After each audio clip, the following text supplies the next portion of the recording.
सभी प्रियजनों को प्रभु यीशु मसीह में आप सभी को शुभ संध्या। We're grateful to the Lord, not only for the technology, but for the ministry of the Holy Spirit, both on the hearers and the speaker. और इसलिए केवल इतना ही नहीं कि जो आधुनिक तकनीकी के लिए ही हम आभारी हैं, वरन हम परमेश्वर के लिए धन्यवाद हैं जो पवित्र आत्मा जो प्रचार करने वाले और सुनने वालों दोनों के ऊपर ये अनुग्रह किया है। Even as I consider the responsibility of giving the message, I also consider the opportunity to pray that the ministry of the Holy Spirit would be effective in my life, that I might think the thoughts of the Word of God, and it would be profoundly effective in your life, so that your thoughts and your actions would conform to the truth of the Word of God. और इसलिए साथ ही साथ मेरी ये जिम्मेदारी, यद्यपि मेरी ये जिम्मेदारी तो है कि मैं प्रभु का वचन सुनाने के लिए वचन सुनाने के लिए आपके पास लेकर के आया हूं, साथ ही साथ मेरी ये भी जिम्मेदारी बनती है कि मैं आपके लिए प्रार्थना भी करूं, ताकि प्रार्थना के जरिए क्या होगा कि परमेश्वर आप पर इतना अनुग्रह करे, पवित्र आत्मा की अगुवाई आपको हो कि जो वचन आप सीख रहे हैं वो वचन के अनुसार वो वचन इतनी बहुतायत के साथ आपके जीवन में प्रभावशाली रूप से प्रकट हो, जिसके द्वारा परमेश्वर के नाम की महिमा प्रकट होने पाए और आप सच्चाई का प्रमाण दे सके। This principle is reviewed 3 or 4 times in the Word of God, where the Lord Jesus says, I have many things to say unto you, but you cannot bear them now. और इस ये वचन जो बात ने सिद्धांत मैंने कहा है, सिद्धांत प्रभु के वचन के आधारित है, और उसके विषय में परमेश्वर ने 3 और 4 जगह प्रभु यीशु मसीह के द्वारा भी हमने इस बात को सुना है। वो कहते हैं तो मैं ऐसी ऐसी बातें भी हैं जिनको तुम अभी सहन नहीं कर सकते, इसीलिए वो तुम बातों को अभी मैं तुमसे नहीं कहता। So if I am in the Spirit and directed by the Spirit and conscious of His ministry, you must be in the Spirit and conscious of His ministry to bring that connection together and bring the desired results that God wants in your life as well as mine. और इसलिए मेरे प्यारे अजीजों, इस चीज को विशेष रूप से ध्यान देना है कि जिस प्रकार से जिस आत्मा के प्रवेश में और जिस विवेक के द्वारा मैं आपके साथ प्रभु का वचन लेकर के आ रहा हूं, उसी अपेक्षा के साथ आप भी अपेक्षाकृत उसी विवेक और आत्मा के आगोश में आकर के प्रभु का वचन सीखें, ताकि आप परमेश्वर का वचन सीखने के द्वारा प्रभु के नाम की महिमा आपके जीवन में होने पाए और साथ ही साथ मेरे जीवन में भी होने पाए। The Apostle Paul in Corinthians and the author of Hebrews tells us exactly the same thing, that if we are not mature in the Word of God, if we're not hearing the Word of God and applying it to our lives and being changed by it, there is a short circuit in this amazing responsibility. और प्यारे अजीज, इस बात को हम लोग जानते हैं, प्रेरित पौलुस कुरिन्थियों को पत्र लिखते हुए उन विश्वासियों को इस बात को याद दिलाता है कि सुनो मेरे प्यारे अजीजों, अगर तुम जो प्रभु का वचन को नहीं सुनते हो और सुनते भी हो लेकिन उसको यदि अपने जीवन में लागू नहीं करते हो, इसका मतलब है कहीं ना कहीं आपके आत्मिक जीवन में प्रभु के साथ आपका जो रिश्ता है वो शॉर्ट सर्किट हो गया है, टूट गया है। The Apostle Paul speaks of the glory of the sun and the glory of the moon. And there are many times in our life when the clouds obscure the glory of the sun and we cannot see it. The same is true as spiritual truth. If our hearts are not in tune to the Word of God and the Spirit of God and the power of God, we will miss out on the glory that He is wanting to communicate to us. और मेरे प्यारे अजीज, इस चीज को हम सभी लोग जानते हैं कि यद्यपि पौलुस ने भी जो है स्वर्गदूतों के स्वर्गीय और स्वर्गदूतों की बात को प्रेरित पौलुस ने कहा है, उसके बावजूद भी हम प्रभु के वचन में इस बात को भी पढ़ते हैं कि हमने अपने ऊपर ऊपरी कोठरी के प्रवचन के दरमियान इस बातों को सीखा था कि जो बादल है वो बादल किस तरह से प्रभु की महिमा को प्रकट करता है, उसकी हस्तकला को प्रकट करता है। यद्यपि जो पुत्र है वो छिपा हुआ है, उसी प्रकार से हमारे जो प्रभु का वचन का अध्ययन हम लोग करते हैं, उस सच्चाई जो पवित्र आत्मा हम तक प्रकट करता है, यद्यपि पवित्र आत्मा छिपा हुआ है। And so as we continue our series of studies on the glories of the Lord Jesus Christ found in John chapter 17, we remember that this glory is communicated to us by the Holy Spirit, and we need to prepare our hearts to be recipients of that amazing blessing.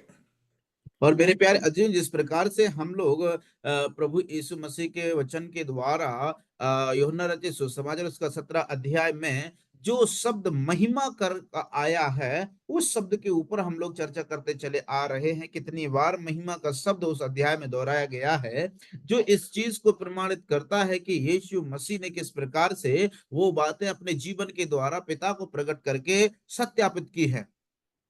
So let me review the 6 glories that we have looked at over the course of the last couple of months. इसलिए जो 6 महिमा की बातें जो हम लोग अभी तक देखी हैं, वो कुछ महीनों बीत जाने के दरमियान मैं उनको फिर से आपके सामने दोहराना चाहता हूं। In the first place, the glory of the cross is described as the Lord Jesus Christ begins his prayer in John chapter 17. और सबसे पहली बात हम लोग देखते हैं कि क्रूस की महिमा को हम लोगों ने देखा था, जो प्रभु यीशु मसीह क्रूस पर चढ़े हुए थे, जो 17 अध्याय में हम देखते हैं जिस यहाँ से उसने अपनी प्रभु की महिमा को प्रकट किया था। And the second one is the glory of service. And the Lord Jesus says in verse 4, I have glorified you on the earth. और जिस प्रकार से हम लोग देखते हैं कि दूसरी बात वो प्रभु बात करते हैं कि उस कार्य की महिमा, सर्विस की महिमा के विषय में जो वचन 4 में प्रभु यीशु मसीह इस्तेमाल करते हैं। In verse 5, we noted 2 glories. The glory of Christ's exaltation as enjoying the glory of the Father, and the glory of his pre-existence. Both of these are found in verse 5.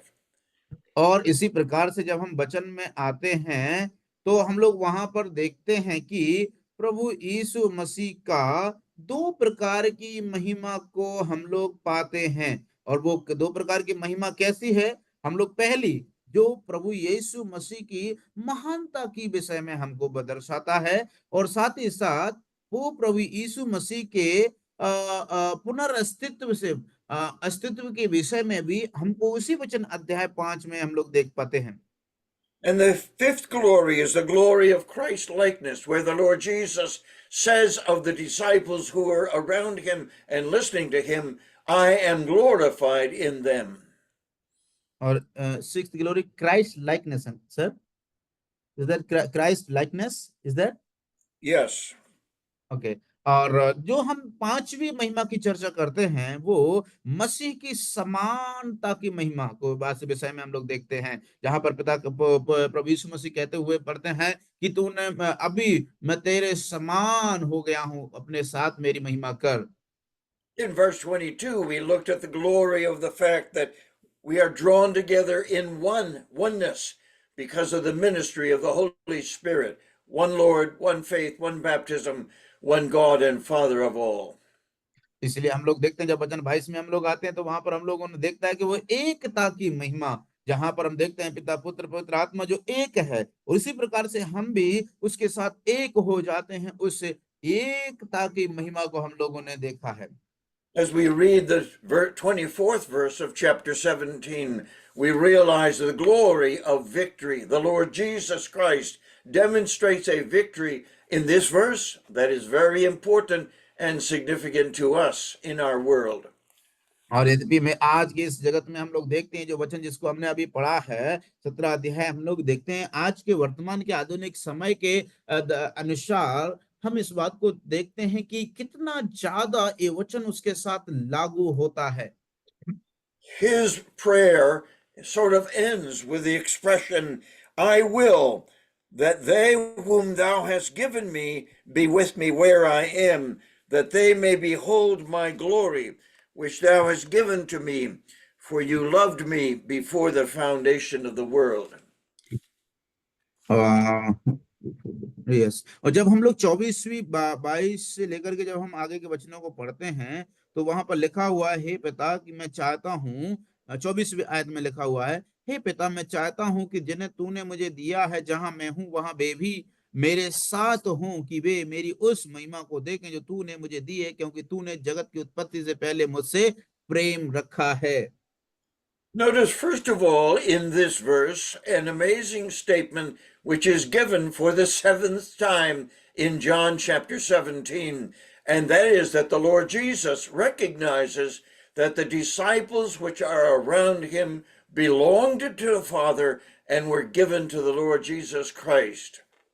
और इसलिए मेरे प्यारे अजीजों, इस वचन में उस बात पर विशेष ध्यान देना है जो वचन बाइबल में और भी जगह प्रभु यीशु मसीह के द्वारा 7 बार इस्तेमाल किया गया है। वो कौन सा वचन है? वो वचन आप लोगों ने यदि ध्यान दिया हो तो वो वचन ये है जहां पर प्रभु यीशु मसीह कहते हुए हम देखते हैं कि मैं चाहता हूं कि जिन्हें तूने मुझे दिया है, जिन्हें मतलब वो चेलों के विषय में बात कर रहे हैं। और प्रभु यीशु मसीह कहते हैं कि जिन्हें तूने, उन चेलों को तूने मुझे जो दिया है, जहां मैं रहूं वहां वे भी रहें। इस बात को प्रभु यीशु ने 7 बार इस्तेमाल किया है बाइबल में।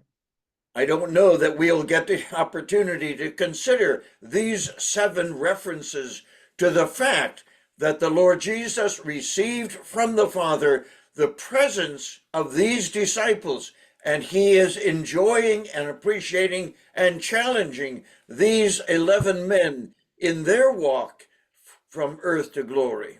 और इसलिए मेरे प्यारे अजीजों, मुझे ये बात का मालूम नहीं है कि हम जो है ये जो बातें हैं, जो चेलों के साथ रहने की बातें, मुझे नहीं मालूम है कि हमें अवसर मिलेगा कि नहीं मिलेगा कि हम उन 7 रेफरेंसेस पर हम लोग ध्यान लगाएं जो इस बात को प्रमाणित करता है कि यीशु मसीह के साथ उनकी जो संगति की जो बात कही गई है वो किस प्रकार से उनके लिए एक चुनौती का, एक प्रेरणा का कारण बनती है।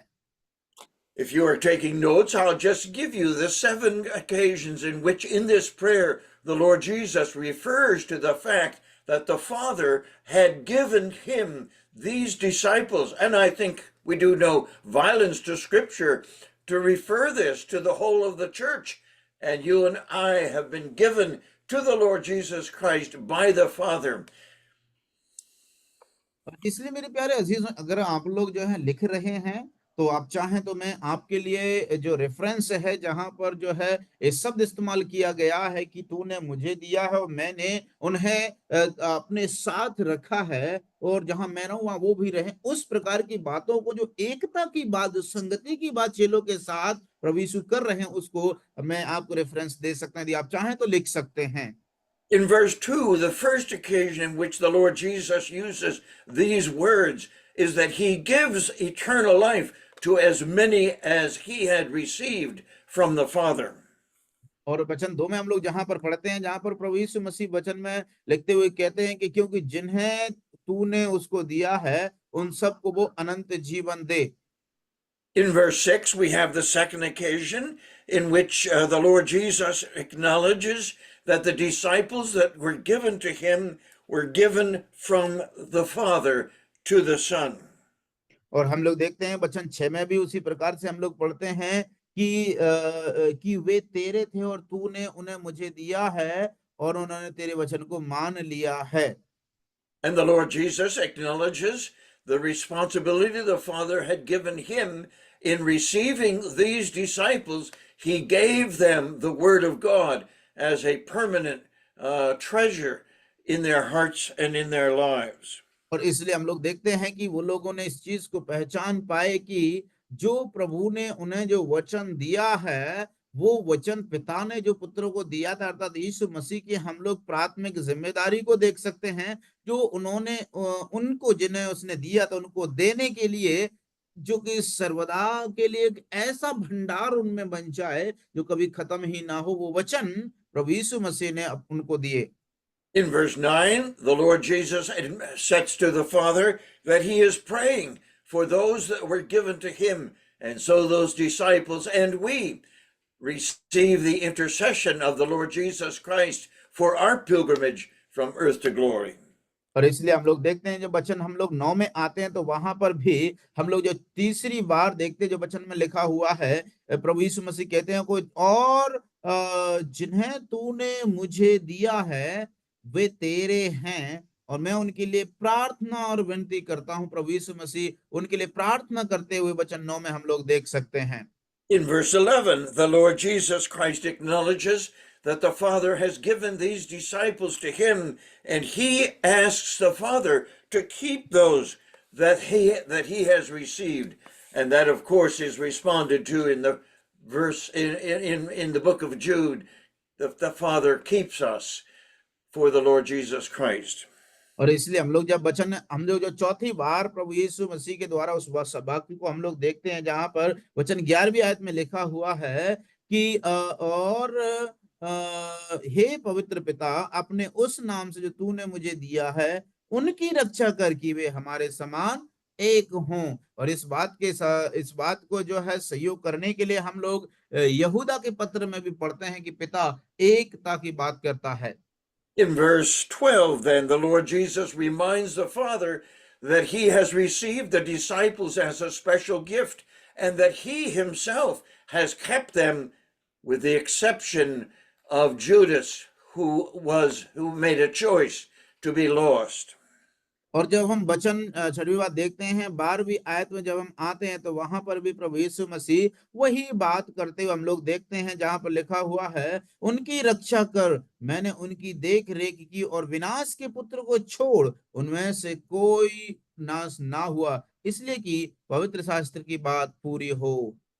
And then in verse 24, we see this remarkable statement by the Lord Jesus that he wants those that are given to him by the Father into his life and into his ministry, that they would be kept and that they would behold the glory that belongs to the Lord Jesus Christ.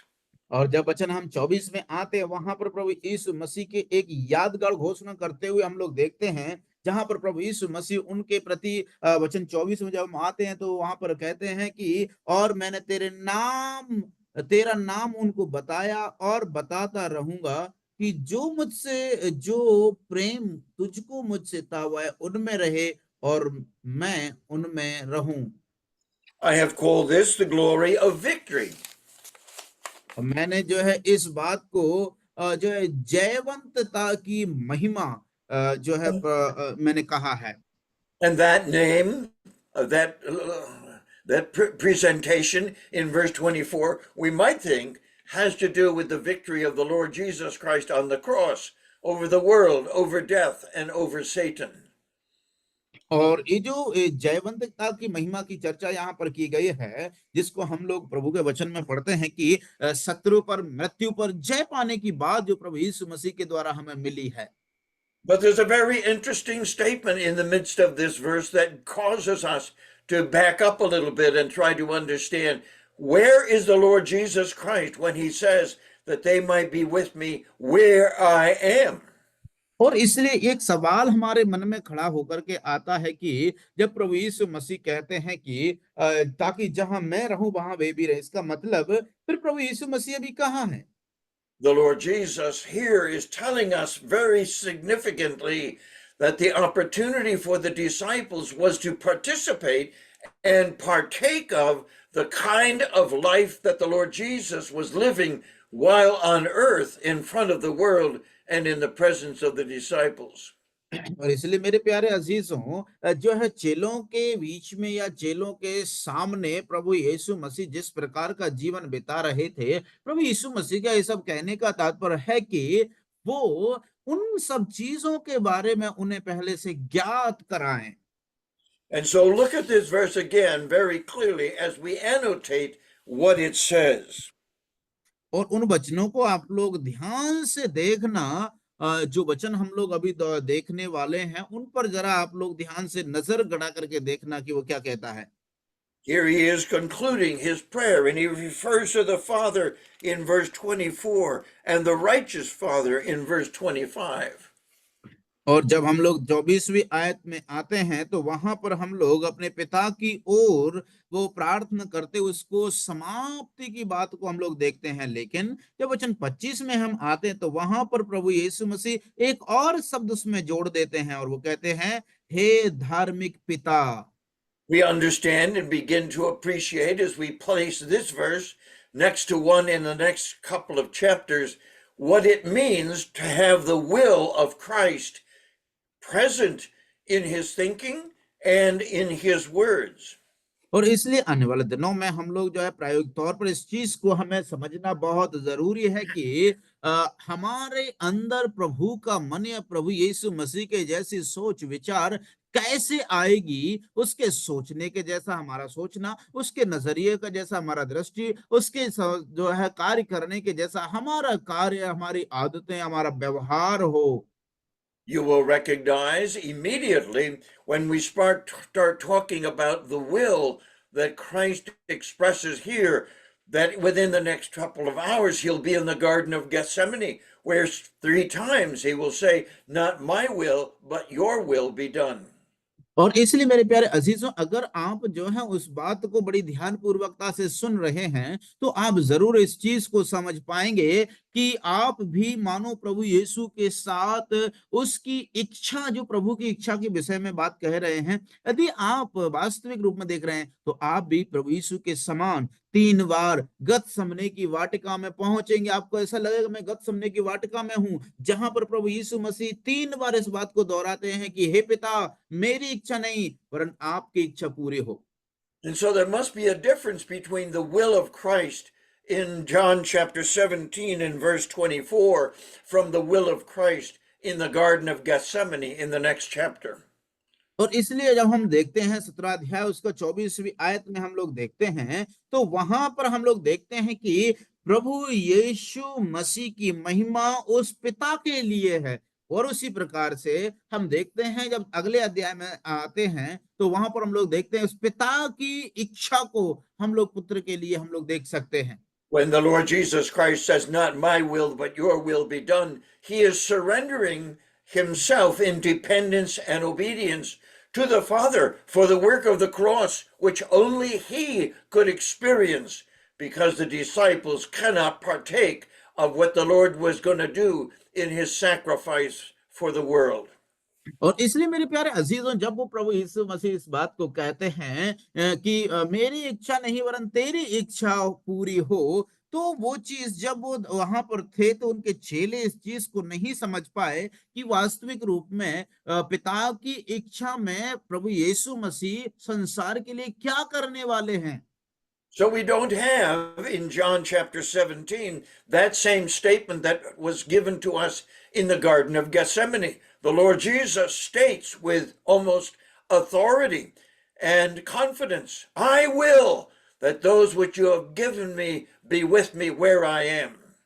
और इसलिए मेरे प्यारे अजीजों, हम लोग देखते हैं कि ये जो 17 अध्याय में ये जो घोषणा प्रभु यीशु मसीह ने कहा इस प्रकार से वचन 24 में कि जैसे तूने मुझे दिया है, और जहां मैं रहूं वहां वे भी हम मेरे साथ हों, इस प्रकार का घोषणा हम देखते हैं कि प्रभु यीशु मसीह एक तो पिता की इच्छा की बात करते हैं, दूसरी यहाँ पर वो उस घोषणा को बड़े अधिकार के साथ और हक के साथ पिता से कहते हुए हम लोग यहाँ पर देख सकते हैं। गतसमने के समय में और इस बात को हम और कहीं पर भी नहीं पढ़ते या प्रभु के ऐसा कहा। We might easily think that perhaps the Lord Jesus Christ meant that he wanted the disciples to be with him where he was going to be, that is, in glory. और मेरे प्यारे अजीज, इस प्रकार से हम लोग देखते हैं, यद्यपि वो लोग इस चीज को जानना चाह रहे थे या जानने की इच्छा रख रहे थे कि वास्तविक रूप में वो कहाँ पर हैं, वहां पर जाने की चाहत रखते हुए हम लोग यहाँ पर देख सकते हैं। यहाँ प्रभु यीशु मसीह कहते हैं कि जहां मैं रहूं वहां वे भी रहें। But here is the Lord Jesus Christ standing, no doubt, on the edge of the Kidron Valley, and he says to his Father in prayer that the ones who has been given to him, that is the disciples, that they might be with him where he is. That is right there in Jerusalem, on the edge of the Kidron Valley, just before the cross. और मेरे प्यारे अजीज, जहां पर प्रभु यीशु मसीह इस बात को कहते हैं कि ताकि जहां मैं रहूं वहां वे भी रहें, हम लोग देखते हैं बात को, यद्यपि प्रभु यीशु मसीह क्रूस पर चढ़ने से पहले यरूशलेम के अंदर ही किद्रोन जो घाटी है उसके किनारे पर बैठे हुए हैं। और ये प्रभु यीशु मसीह जो बात कह रहे हैं ना, वो उनसे कब कह रहे हैं? क्रूस पर चढ़ने से पहले, कि वो मेरे साथ रहें जहां मैं हूं। इसका मतलब प्रभु यीशु कहाँ है? किद्रोन जो घाटी के किनारे पर बैठे हुए, कहा? यरूशलेम में। Some of the commentaries immediately say, well, the Lord Jesus Christ is referring not only to the cross, but also to the resurrection and to his ascension. And he wanted the disciples to be with him in glory after his ascension. और यद्यपि कुछ जो commentator हैं इस प्रकार से जो है इस बात का दावा करते हैं कि यहाँ पर प्रभु यीशु मसीह ये जो हमें बता रहे हैं या जिसकी ओर हमें इशारा कर रहे हैं, वो चीज वो इसीलिए कर रहे हैं कि प्रभु यीशु मसीह उसकी ओर इशारा कर रहे हैं, मानो जो उसके पुनरुत्थान के बाद में अनंत काल के लिए प्रभु यीशु के साथ रहने की चर्चा कर रहे हों। But the disciples were right there with the Lord Jesus Christ as he was praying. And so did the Father already answer that prayer by allowing the disciples to be there to encourage and minister to the Lord Jesus before he went to the cross? और ये मेरे प्यारे अजीजों, और इस प्रकार से भी माना जा सकता है कि क्रूस पर जाने से पहले यीशु मसीह उन चेलों को इस प्रकार से निर्देश दे रहे थे। Let us look into the minds of these disciples and see if the mind of Christ is reigning in the minds of these disciples. इसलिए आइए मेरे प्यारे अजीजों, हम लोग इस चीज को जानने की कोशिश करेंगे कि क्या वास्तविक रूप में प्रभु यीशु मसीह की जो मनसा है, प्रभु यीशु मसीह की ये जो मनसा है, वो इन उनके चेलों के मनसा में मेल खा रही थी या नहीं खा रही थी। We don't need to go much farther than the upper room discourse to realize that the minds of the disciples were filled with fear. There was no peace, there was no joy, there was no understanding of what the Lord Jesus Christ was facing, even in the Garden of Gethsemane in the next chapter. और यद्यपि हम लोग इस बात को देखते हैं कि प्रभु यीशु मसीह जो भी चीजों का सामना गतसमने की वाटिका में कर रहे थे, उन सब बातों को हम लोग देखते हैं कि उन सब बातों का ये जो चेले हैं भली भांति जानते, लेकिन उन पर उसका कोई भी असर नहीं पड़ता है, उस प्रकार की मनसा उनके अंदर नहीं थी। I think we do no violence to the scripture to suggest that this particular verse is teaching us that the mind of Christ, just before he went to the cross, should fill the minds of the disciples, because they too might experience the suffering and sorrow of persecution in their ministry.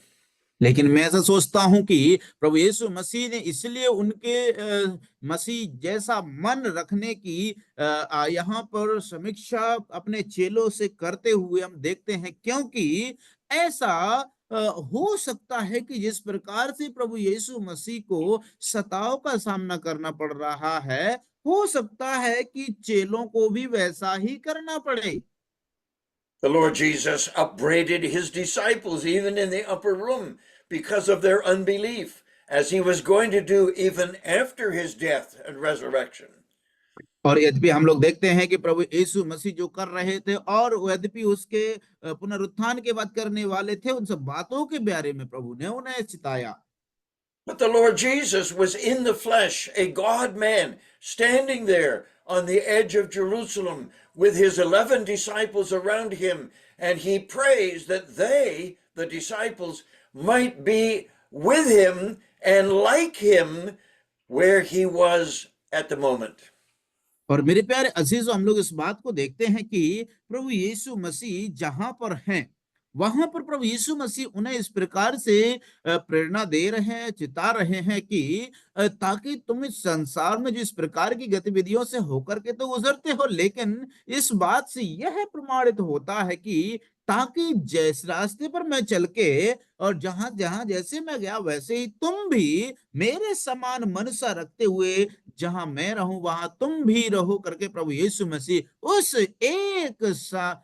एकता की बात करते हुए हम लोग देखते हैं। And so we must ask ourselves again, what did the Lord Jesus Christ mean when he said that he wanted the disciples around him to be like him where he was at that moment? और मेरे प्यारे अजीजों, आखिर इस चीज का मतलब क्या निकलता है? यद्यपि जब प्रभु यीशु मसीह चेलों के यीशु मसीह के पास सब के सब चेले थे, तो प्रभु यीशु मसीह उनसे क्यों इस प्रकार की जो है उम्मीद करते हैं कि जैसा मेरा मन है वैसा तुम्हारी भी मनसा हो? यद्यपि जब चेले उनके पास थे, जो शरीर में रह करके परमेश्वर का पुत्र इस बात को कहता है। The Lord Jesus gives us some help in John chapter 14, where he reminds us with exactly the same words when he is referring to the disciples that where I am, there you may be also.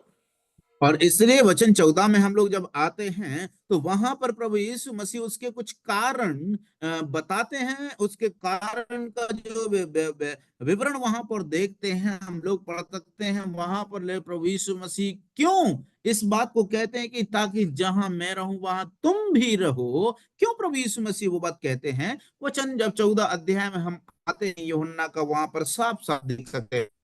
But where was the Lord Jesus Christ in John chapter 14 when he said that where I am, there you may be also? आखिर प्रभु यीशु मसीह कहाँ थे? जब 14 अध्याय में हम आते हैं तो प्रभु यीशु मसीह कहाँ हैं जब वो इस बात को कह रहे हैं ताकि जहां मैं रहूं वहां तुम भी रहो? The Lord Jesus was referring to his Father's house, and he said he was going there, and he wanted the disciples to be prepared to go there as well. But the mental consideration of what was in their hearts and in their minds, again, was the thought of the Lord Jesus in chapter 14, that where I am, there you may be also. देखिए मेरे प्यार अजीजों, इस चीज को समझते हैं कि प्रभु यीशु मसीह भी ऐसी अवस्था में है कि वो बहुत ही जल्दी उनसे दूर होकर के पिता के पास जाने वाले हैं। और जब हम यूहन्ना उसका 14 अध्याय में आते हैं तो प्रभु यीशु मसीह का, क्योंकि वो चाहते थे कि चेलों का मनसा और प्रभु यीशु की मनसा मेल खाना है उस गतिविधि में, जब प्रभु यीशु मसीह धरती पर ही है और सारे चेले उनके आसपास हैं, ताकि जब 14 अध्याय में आते हैं वहां पर प्रभु यीशु मसीह कहते हैं क्यों? ताकि तुम सब जहां मैं रहूं वहां तुम भी रहने पाओ मेरे समान, मेरे साथ में। So in chapter 14 and verse 3, and in chapter 17 and verse 24, the Lord Jesus says the same thing. And we might try to solve the problem by saying, well, the Lord Jesus was referring to his omnipresence. And because he was present on earth, he was still divinely present in heaven with his Father. और यद्यपि मेरे प्यारे अजीज, जब हम लोग उसका यूहन्ना उसका 14 अध्याय के तीसरी आयत और यूहन्ना रचित सुसमाचार उसका 17 अध्याय की 24वीं आयत, जब हम इन दोनों आयतों को पढ़ते हैं तो इनके बीच में हम समानता को पाते हैं। और जो जो यहाँ पर जो एक सवाल खड़ा होता है, एक उलझन पैदा होती है, उस उलझन को हम लोग कैसे समझाएंगे? हम में से कोई कुछ कह सकता है, अरे मैं तो जानता हूं प्रभु यीशु मसीह सर्वव्यापी हैं, इसलिए प्रभु यीशु मसीह ने जो शारीरिक रूप में रह करके उन्होंने ये बात कही है और वो भविष्य में भी वहां पर होंगे करके प्रभु यीशु मसीह कह रहे हैं। हम लोग इस प्रकार से उसका समाधान निकालने की कोशिश करेंगे। And so the Lord Jesus Christ could have said in John chapter 14 and in John chapter 17 that where I will be, there you will be also. और इसलिए फिर प्रभु यीशु मसीह ने ऐसा कहा है ताकि जहां मैं रहूं वहां तुम भी रहो। But he said, there where I am, there you should be also.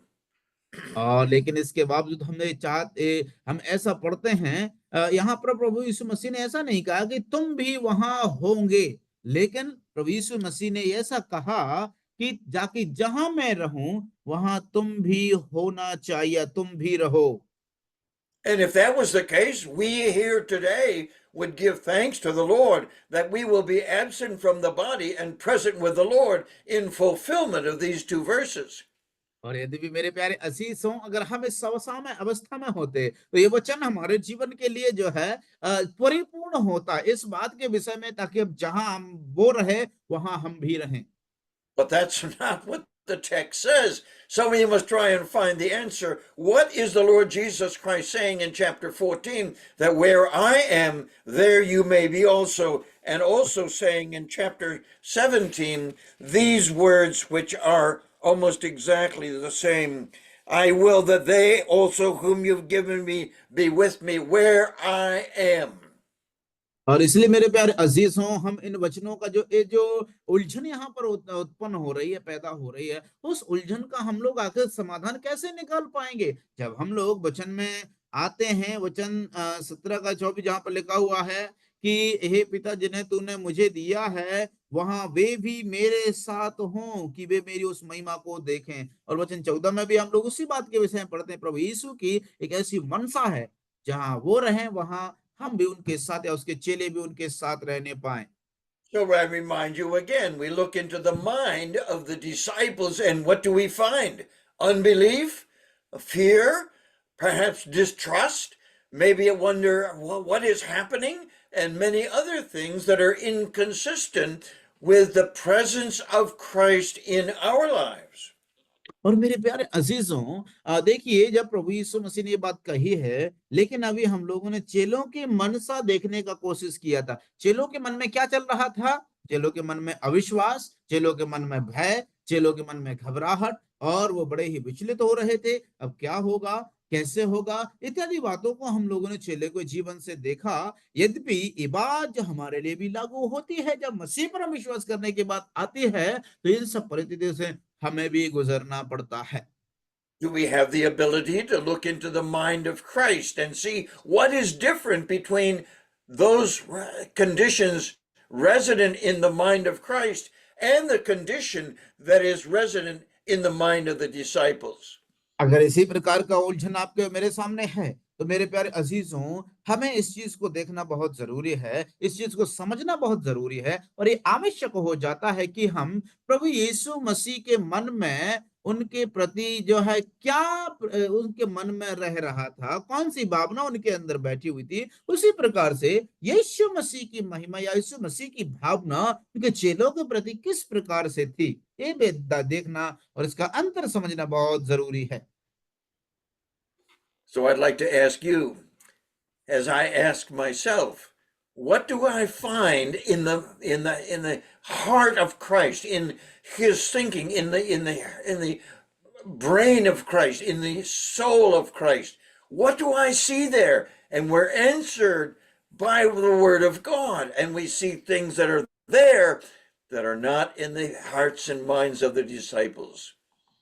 और मेरे प्यारे अजीजों, इसलिए ये जो सवाल का जवाब, आखिर प्रभु यीशु मसीह की मनसा क्या है, उसके मन में, उसकी आत्मा में, उसके विवेक में, उसके हृदय में क्या है, वो क्या चाहता है, क्यों वो ऐसी बात को कह रहा है ना? इस चीज को, इस सवाल मेरे और आपके लिए भी है। चेलों के जीवन में, चेलों के मन में, चेलों के हृदय में क्या था प्रभु के लिए, इसका जवाब पाना बहुत जरूरी है। और हम लोग इस चीज को समझ पाएंगे कि अवश्य है कि हम इसका जवाब प्रभु के वचन में हमें अवश्य ही मिलेगा। और जब हम इसको ढूंढेंगे तो बड़ा अद्भुत और बड़ा ही आनंददायक और बहुत सीखने को हमें उत्साह मिलेगा। The answer is given to us in this wonderful upper room discourse. और मेरे प्यारे अजीजों, उसका जवाब, उसका आंसर है ऊपरी कोठरी के प्रवचन में हमको मिलता है। प्रभु यीशु मसीह का मनसा क्या है? The Lord Jesus says, out of the abundance of the heart, the mouth speaks. And so the Lord Jesus Christ must speak about what filled his heart as he approached the cross. और जिस प्रकार से जब प्रभु यीशु मसीह उस क्रूस की पास में पहुंच रहे हैं, या क्रूस के पास जा रहे हैं, देखिए, प्रभु यीशु मसीह का मनसा, प्रभु यीशु मसीह ने स्वयं कहा है सुप्री कोटरी के प्रवचन में कि जो भी मनुष्य के मन में रहता है वो मुंह से बाहर निकल करके आता है। इसलिए अगर प्रभु यीशु ने कहा है, इसका मतलब वो उनके मन में भरा हुआ है। इसलिए हर एक व्यक्ति को इस समझना बहुत जरूरी है। So my suggestion will open the verse to you and give you an explanation. And so you ask the question, what is in the mind of Christ as he faces the cross? And why is it so absent from the disciples' life and perhaps from our life? और मेरे प्यारे अजीजों, जब मैं वो बात आपके सामने पेश कर रहा हूं, तो आपके मन में ऐसा जागृत हो सकता है जरूर कि आखिर क्यों क्यों आखिर प्रभु यीशु के मन में ऐसा क्या था जिसने मुझे से अलग कर दिया है और चेलों को भी यीशु मसीह से अलग करके रखा है। I don't, can you hear that? Yeah, I can hear a lot of disturbance. I'm sorry.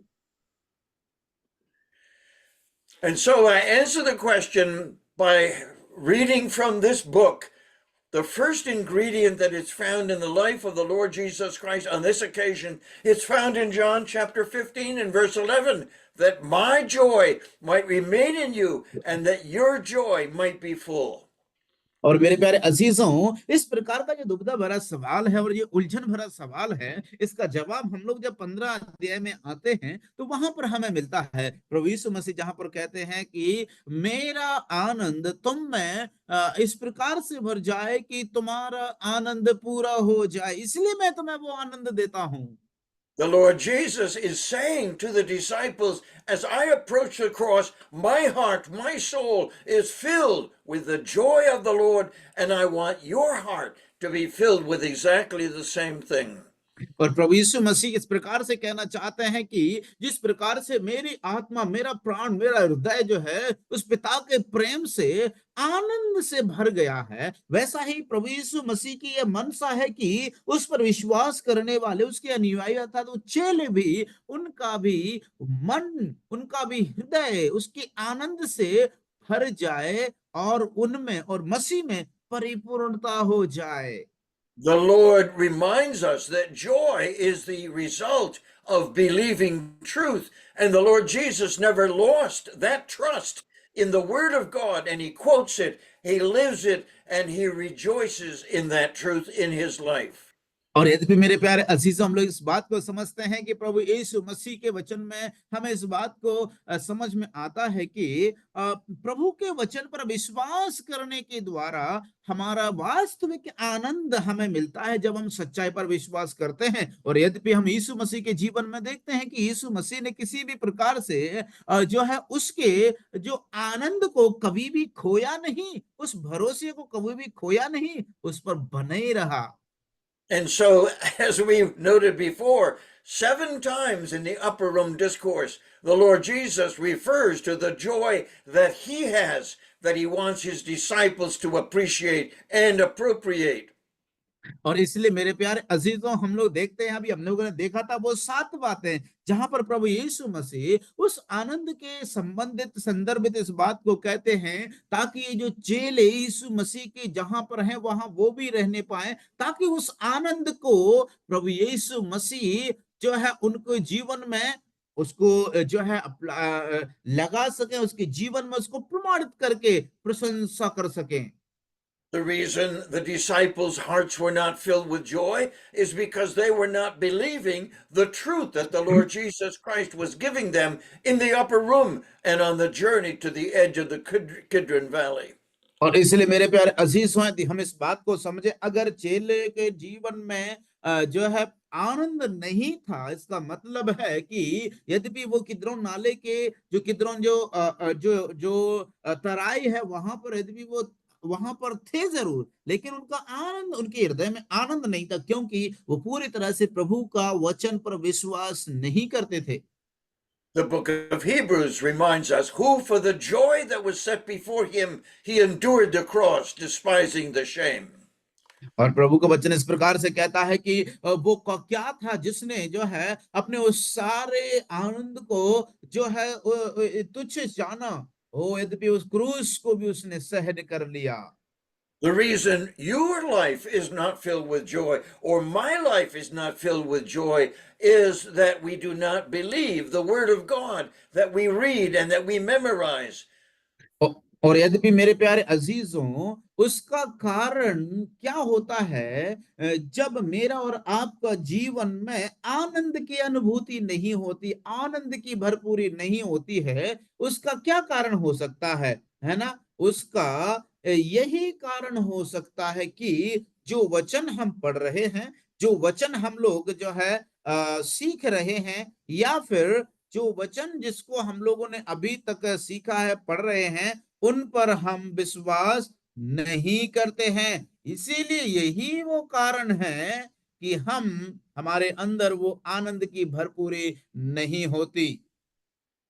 And so we realize again, as the Apostle Paul concludes the book of Romans, he says to us in Romans chapter 15 and verse 13, the God of hope fill you with joy and peace in believing. और इसलिए मेरे प्यारे अजीजों, जो है हम जब Romeo की पत्री उसका 15 अध्याय 13वीं आयत में आते हैं तो वहां पर जो लिखा हुआ है, जो परमेश्वर आशा का दाता है, तुम्हें विश्वास करने में सब प्रकार के आनंद और शांति से परिपूर्ण करे। The second thing that I find in the mind and heart of the Lord Jesus Christ on this occasion is the peace that belongs to the Father and has filled his heart in spite of the fact that he was going to the cross. और मेरे प्यारे अजीज, दूसरी बात मैं जो प्रभु यीशु मसीह के मन में यह इस भाग से पाता हूं और जो मुझे समझ में आता है वो ये है कि प्रभु यीशु के अंदर एक अद्भुत और दैवीय शांति को मैं वहां पर देखता हूं, यद्यपि वो क्रूस पर जाने से पहले उसका जिक्र करते हैं। We can paraphrase that verse in John chapter 14 where he says, "Let not your hearts be troubled." And then I would add, "Because my heart's not troubled." That's what the Lord Jesus Christ is saying here.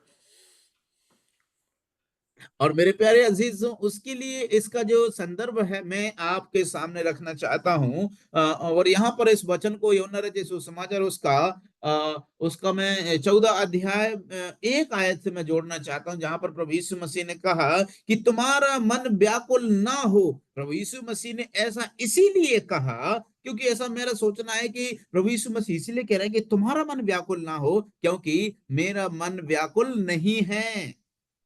But you say, "Wait a minute, preacher. I know the verse says of the Lord Jesus Christ, now is my heart troubled." और उसके बाद आप जो है प्रचारक से इस प्रकार से कहोगे, हे प्रचारक रुक जाओ थोड़ा सा, मैं भी इस बात को जानता हूं, ये वचन को, लेकिन अब मेरा मन व्याकुल हो रहा है। The Lord Jesus realized that he was going to bear the sin of the world on the cross as a substitute and as a sacrifice. And he was troubled in his heart and in his mind as he was when he looked over Jerusalem and said, "I would have gathered you, but you would not come." And he wept in his troubled heart over the rejection of the gospel of the Lord Jesus Christ. और ऐसे भी मेरे प्यारे अजीज, हम देखते हैं प्रभु यीशु मसीह जो है हम सबके पापों के लिए और खासतौर से उनके जो अपराधों के लिए, पापों के लिए, प्रभु यीशु मसीह जो इतने व्याकुल होकर के बहुत ही ज्यादा टूट करके प्रार्थना करते हुए हम लोग पाते हैं। यद्यपि प्रभु यीशु मसीह ने ऐसा भी कहा है, यद्यपि अगर मैं चाहता तो तुम इसराइल यरूशलेम में रहने वाले इसराइलियों को मैं सबको इकट्ठा कर लेता, लेकिन तुमने नहीं चाहा, तुमने उस वचन पर विश्वास नहीं किया, तुमने जो है उसका तिरस्कार किया है। A third ingredient that I see in the mind and in the heart of the Lord Jesus Christ, of course, is the love of the Father. और मैं देखता हूं तीसरा जो यहाँ पर जो प्रभु यीशु के मन में था वो था परमेश्वर पिता का प्रेम। What is the next part of verse 24? और वचन 24 का क्या कहता है आखिरी भाग? He said, "You loved me before the foundation of the world."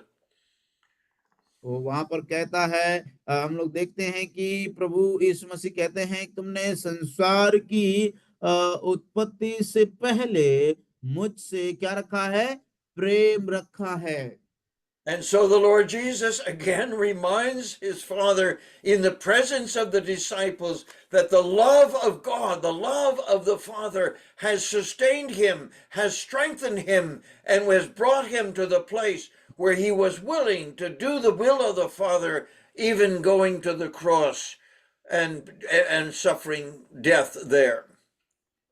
और यद्यपि मेरे प्यारे अजीजों, वो इस चीज को जानते थे कि उसके पिता ने उससे जगत की उत्पत्ति से पहले से उससे प्रेम करते चले आ रहा है। इन सब बातों के बावजूद भी प्रभु यीशु मसीह ने सारे जगत के लिए, यद्यपि उन कष्ट को, पीड़ा को भी क्रूस पर चढ़ करके सह लिया, इस चीज को जानते हुए कि पिता मुझसे जगत की उत्पत्ति से पहले प्रेम रखता है। We have this amazing connection between the love of the Father for the Son and the love of the Son for the Father. And that is glorious as he approaches the cross that the Father was giving him to bear.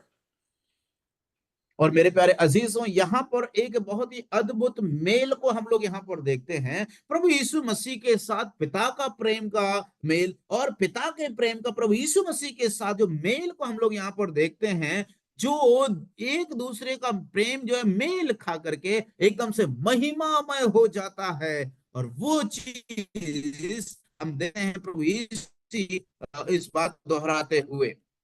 The Lord Jesus challenged the disciples to love as he loved them in order that the world would not lose the love that the Lord Jesus Christ had for the world, so strong that he would go to the cross and die for the salvation of the world. और यद्यपि मेरे प्यारे अजीजों, इन सब बातें इसीलिए हुई क्योंकि प्रभु यीशु मसीह इस बात को चेलों के द्वारा इस बात को जानना चाहते थे, ताकि चेले भी इस बात को जानने पाए कि आखिर वो क्रूस पर जाने वाले हैं, उनके साथ क्या होने वाला, उसके बाद क्या होने वाला है, जब वो क्रूस पर सबके लिए उस कष्ट और पीड़ा को सहने वाले हैं। We see a great level of trust on the part of the Lord Jesus in regard to what the Father was giving him to do. It was renewed as he said, I do always those things that please the Father. और यद्यपि मैं इस बात को देखता हूं, प्रभु यीशु मसीह ने उन बातों के विषय में कहा है कि मैं उन्हीं चीजों को और उन्हीं बातों को और उन्हीं कार्यों को करता हूं, और उसकी इच्छा को इसीलिए पूरा करता हूं क्योंकि ताकि उस पिता की महिमा को पूरा करने पाऊं। And so again, we see not only the Lord Jesus trusting the Father in every area. Of course, his trust manifested itself as he reminded the disciples that he was going to be crucified, but he would be raised again the third day. And that was the trust he had in his Father. And of course, the Father was faithful in bringing him out of death back into life.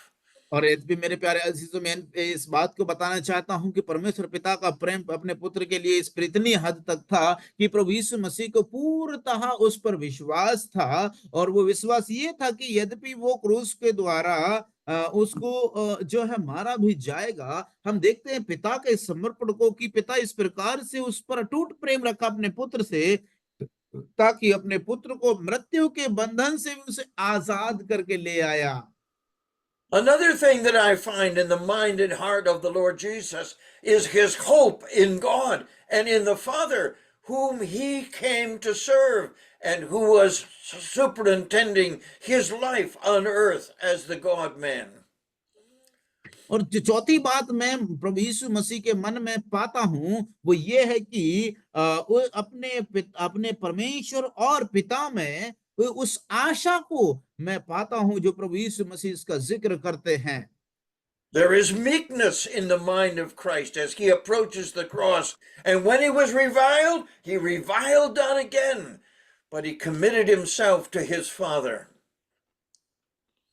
और मेरे प्यारे अजीजों, क्रूस पर जाने से पहले हम देखते हैं प्रभु यीशु मसीह के अंदर हम लोग देखते हैं कि जो अगली बात जो प्रभु यीशु के मन में अपने परमेश्वर पिता के प्रति हम लोग देखते हैं कि उसके अंदर जो नम्रता को हम लोग देखते हैं, जो पिता के प्रति वो समर्पित होकर के उसकी इच्छा को पूरा करने के लिए तैयार थे। And so we've looked into the mind of the disciples and we found fear and anxiety and worry and unbelief. We've looked into the mind and heart of the Lord Jesus and we found peace and joy and faith and love and hope. Now I need you to look into your own heart and your own mind and see what you find there. और मेरे प्यारे अजीजों, अभी हम लोगों ने चेलों के मन में देखा। चेलों के मन में क्या था? उनके चेलों के मन में घबराहट थी, अविश्वास था, और जो है डर था, और जो है वो लोग बहुत ही ज्यादा तकलीफ में थे, इस प्रकार से तितर बितर हो रहे थे, घबराहट, इन सब बातों से वो घिरे हुए थे। हमने प्रभु यीशु मसीह के मन में देखा, प्रभु यीशु मसीह के मन में जो है आनंद था, प्रभु यीशु मसीह के मन में शांति की भरपूरी थी, प्रभु यीशु मसीह के मन में परमेश्वर का प्रेम था, प्रभु यीशु मसीह के मन में परमेश्वर के प्रति आशा थी, समर्पण था, नम्रता थी। अभी इन सब चीजों को हम लोगों ने देख लिया कि अभी मेरा एक सवाल है, आप सब जो यहाँ पर सुन रहे हैं, अभी You sure it आपकी does? बारी है, अब मेरी, आपकी और मेरी बारी है। हम अपने अपने हृदय को जांचें, अपने अपने मन को जांचें, क्या है इसके अंदर, हम क्यों कौन सी चीज पाते हैं। I'm sure it doesn't please the Lord when He looks into our minds and finds fear and anxiety and hopelessness when we face difficulties and trials in our life. मेरे प्यारे अजीजों, मैं ऐसी उम्मीद रखता हूं, जब परमेश्वर हमारे मन को और हृदय को देखते हैं और उधर में पाते हैं जहां पर जो है कोई आशा नहीं है, कोई उम्मीद नहीं है, कोई प्रेम नहीं है, कोई भरोसा नहीं है, इसकी जगह पर डर, भय, चिंता, घबराहट और तमाम प्रकार की बातों को पाते हैं, तो मैं ऐसा दावा करता हूं या सोचता हूं, परमेश्वर कदापि इन बातों से प्रसन्न नहीं होते हैं। So, what did the Lord Jesus Christ do to solve this problem and to provide for the answer to this prayer? और आखिर मेरे प्यारे अजीजों, जो है इस बात को समाधान करने के लिए, इस विपदा का समाधान करने के लिए प्रभु यीशु मसीह ने क्या किया है। The answer is so profound, but it is so simple because Paul tells us in the Word of God that God, in His mercy and grace, has given to us the mind of Christ to live in us. यदि भी मेरे प्यारे अजीजों, हम इस बात को देखते हैं, इसका जो इस सवाल का जो जवाब है ना, बहुत ही साधारण है, असाधारण शक्ति के साथ, असाधारण प्रभाव के साथ में, जहां पर प्रेरित पौलुस हमें इस बात को स्मरण दिलाता है, परमेश्वर ने उसके दया और अनुग्रह में होकर के हमें मसीह का मन दिया है। Yes, we will see His glory when we are translated from earth to glory in the rapture or in death. But the Lord Jesus wants us, while we're here on earth, facing difficulties and trials and persecution, be filled with the mind of Christ and manifest His love, His joy, His peace, His hope, and His faith.